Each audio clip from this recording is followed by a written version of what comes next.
Hello guys, कैसे हैं आप सब लोग। और आज की इस वीडियो में हम एंटोनिम्स के बारे में जानने वाले हैं। तो देखो, antonyms are words that are opposite in meaning.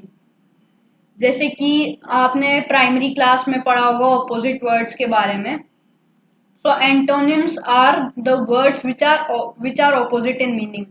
So what you studied in your primary, that opposite words, antonyms is also a name for opposite words.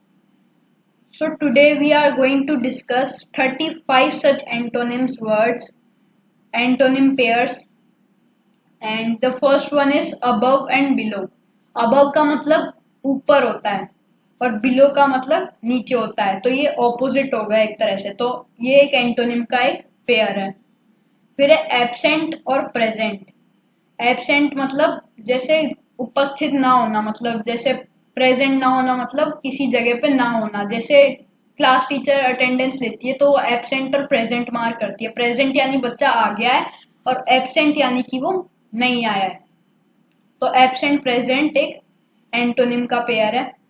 फिर है अचीव एंड फेल।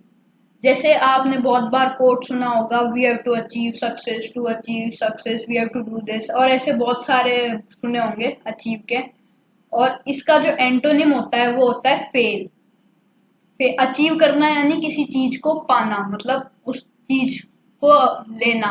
और फेल यानी मतलब फेल हो जाना। जैसे जैसे मैं बोलूँ कि है ना, मैं लैपटॉप लाने में फेल हो गया, तो मैं कहूँगा I was fail to bring laptop. और फिर मैं बोलूँगा कि मुझे प्राइज में एक लैपटॉप मिला है, तो मैं बोलूँगा I achieved a laptop as a prize. तो ये अचीव फेल यानी अचीव यानी पाना और फेल यानी खोना। फिर है add and subtract. Add subtract मतलब आपने प्राइमरी में ये भी पढ़ा होगा, एडिशन सब्ट्रैक्शन। सब्ट्रैक्शन में हम माइनस करते हैं और ऐड में हम ऐड करते हैं। यानी कि ऐड में मतलब हम चीजें बढ़ाते हैं और सब्ट्रैक्ट में चीजें घटाते हैं। ऐड यानी बढ़ाना और सब्ट्रैक्ट यानी घटाना। तो ऐड सब्ट्रैक्ट एक एंटोनिम का पेयर हो गया। ऐड सॉरी सब्ट्रैक्ट ऐड का एंटोनिम है। फिर दे रखा है afraid and confident. Afraid confident यानी अफ्रेड जो मतलब डरा हुआ है। जैसे मुझे कहीं बाहर जाना है और मैं डरा हुआ हूँ कि मुझे नहीं जाना, तो मैं बोलूंगा I am afraid to go outside. और कॉन्फिडेंट यानी कि मतलब मेरी जाने की इच्छा है, मैं कॉन्फिडेंट हूँ जाने के लिए। तो वो अफ्रेड और कॉन्फिडेंट हो जाते हैं। अफ्रेड यानी कि नहीं, मैं नहीं जाना चाहता, और कॉन्फिडेंट यानी कि हाँ मतलब मेरे में इच्छा है जाने की और मैं जा सकता हूँ। तो ये अफ्रेड कॉन्फिडेंट एक पेयर है। फिर आ गया आफ्टर बिफोर। आफ्टर बिफोर यानी पहले और फिर बाद में। बिफोर यानी पहले, आफ्टर यानी बाद में। फिर है एंशियंट और मॉडर्न। मॉडर्न यानी जो अभी के समय जो एरा चल रहा है वो मॉडर्न है।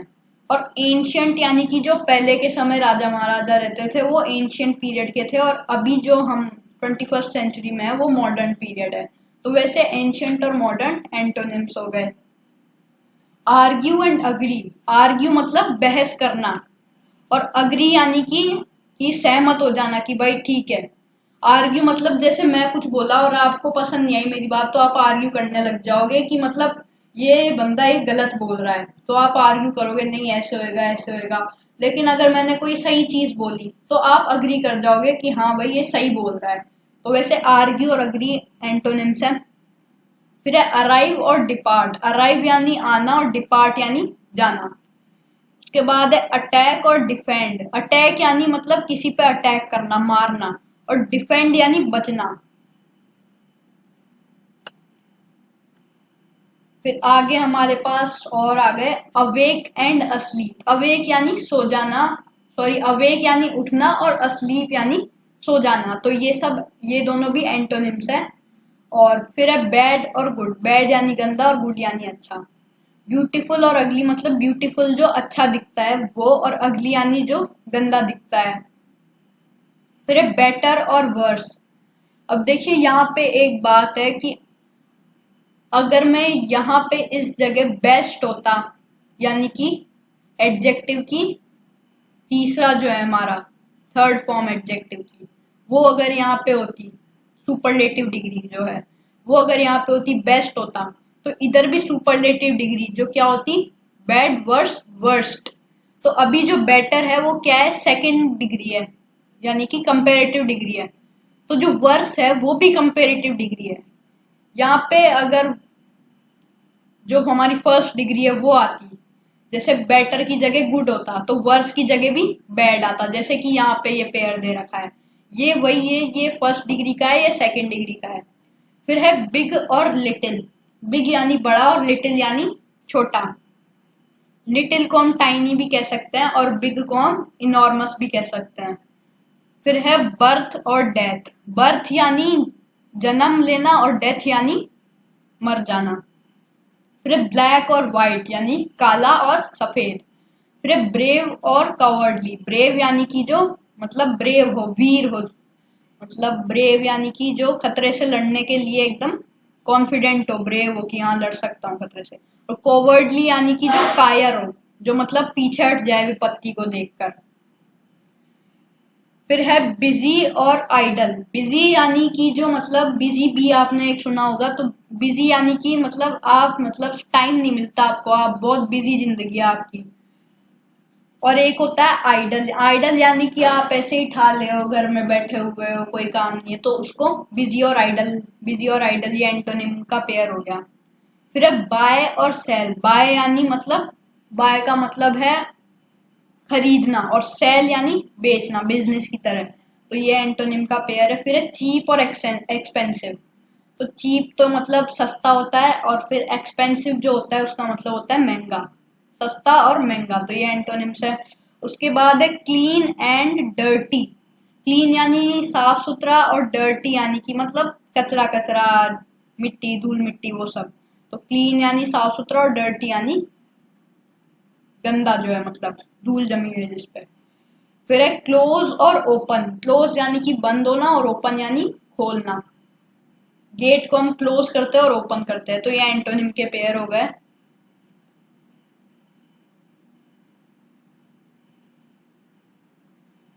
फिर है कोल्ड और हॉट। कोल्ड यानी का मतलब ठंडा, जैसे आइस, और हॉट यानी कि गर्म, जैसे चाय। तो ये एंटोनिम का पेयर है।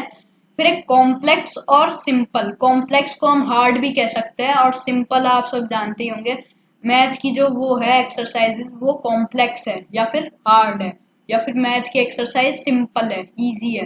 तो ये हो गया एक एंटोनिम का पेयर। फिर एक क्रेजी और सेन। क्रेजी यानी पागल, और सेन यानी सही शरीफ आदमी। तो अब आपने एक वर्ड सुना होगा इनसेन। इनसेन इसी से ही आया, सेन से। सेन यानी अच्छा आदमी, और इनसेन यानी क्रेजी। इनसेन को हम क्रेजी भी कह सकते हैं। फिर है डिस्ट्रॉय और क्रिएट। क्रिएट यानी किसी चीज को बनाना, और डिस्ट्रॉय यानी किसी चीज को खत्म कर देना। तो ये एक एंटोनिम का पेयर है। फिर है ऑफन और सेल्डम। सेल्डम का मतलब बहुत बहुत कम बार दिखना, जैसे ईद का जो चांद होता है वो सेल्डम होता है, यानी कि बहुत कम बार दिखता है। और ऑफन यानी कि दिखता रहता है 3-4 दिनों में। तो ऑफन और सेल्डम एंटोनिम का पेयर हो गया। फिर है ऑप्टिमिस्ट और पेसिमिस्ट। ऑप्टिमिस्ट मतलब जो पॉजिटिव साइड देखता हो, जैसे कि कोई बिजनेस करने जा रहे हैं, तो एक बंदा जो ऑप्टिमिस्ट होगा वो कहेगा कि ये फायदे हो रहे हैं, ये फायदे हो रहे हैं। और वही दूसरा इंसान अगर पेसिमिस्ट हुआ तो बोलेगा ये नुकसान होंगे, ये लॉस होगा। तो वो ऑप्टिमिस्ट पेसिमिस्ट एंटोनिम के पेयर हो गए। फिर है ऑर्डिनरी और एक्स्ट्रा ऑर्डिनरी। ऑर्डिनरी यानी सिंपल, मतलब कॉमन है जो चीज, और एक्स्ट्रा ऑर्डिनरी यानी अनकॉमन, जो बड़ी मुश्किल से मिलती है। पेन और प्लेजर। पेन यानी दर्द, और प्लेजर यानी खुशी, मतलब प्लेजर खुशी। फिर है प्रेज और क्रिटिसिज्म। अब हम प्रेज करते हैं, किसी की तारीफ करते हैं, और कुछ क्रिटिसाइज करते हैं उसको, मतलब उसके बारे में बुरा भला कहते हैं या फिर उसको क्रिटिसाइज करते हैं। तो वो हो गया क्रिटिसिज्म, प्रेज और क्रिटिसिज्म। फिर है रॉ और कुक्ड। रॉ यानी कच्चा, और कुक्ड यानी पका हुआ। तो रॉ सब्जी, कुक्ड सब्जी, तो वैसे हो जाएगा ये, और ये एंटोनिम का पेयर हो गया। फिर राइज और सिंक। जैसे पानी में हम सिंक कर जाते हैं, और फिर हम ये भी बोलते हैं पानी राइज कर गया। तो राइज यानी ऊपर की तरफ उठना, और सिंक यानी नीचे की तरफ जाना। तो ये एंटोनिम के पेयर हो गए। फिर है स्ट्रॉन्ग और वीक। स्ट्रॉन्ग यानी जो पावरफुल है वो, और वीक यानी जो कमजोर है। So thanks for watching guys. Please like this video, share this video and subscribe to our channel.